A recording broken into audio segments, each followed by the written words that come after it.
Aduh lah bangsa-bangsa aku ni. Woi bangsa Melayu, buka lah otak tu sikit. Aku bukan fitnah. Faham tak? Fitnah ni benda tak ada, dia ada-adakan. Faham? Sekarang ni benda bukan aku ada-adakan. Benda ni dah difailkan saman terhadap Anwar Ibrahim. Okey? Cuma sekarang ni Anwar Ibrahim mempertangguh-tangguhkan. Ya? Cuma sekarang ni meminta kekebalan. Untuk apa? Macam ni lah, daripada kita ni berbalas sesama kita, jangan kita buang masa. Lebih baik kita minta benda ni dipercepatkan, diperjelaskan. Lawan tetap lawan tetap lawan, tapi minta kebal. Macam mana? Benda ni bukannya kita nak fitnah. Benda ni dah sekarang ni tergantung ni. Sekarang ni dah difailkan.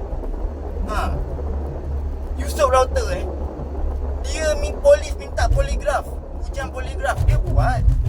Oh, nak jatuh. Tapi pihak lawan yang katanya suspek ke? Macam mana nak cakap? Belum jadi suspek kan, tak ada tanggapan lagi. Aku tak faham lah. Bukan tak faham, pening lah aku nak. Ini bukan fitnah lah. Tolonglah saudara. Tolonglah bangsa. Cerdiklah sikit. Tak sok dia ni over lah. Cakap orang fitnah pula. Mana ada fitnah? Kan aku cuma cakap lawan tetap lawan. Aku sok lawan je. Sekarang ni benda dah difailkan.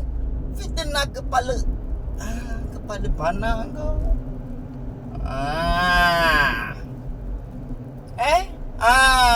Fikirkanlah. Kan? Daripada kita berbalas sama kita baik, kita suarakan. Cepatlah lawan. Kata tak jilat.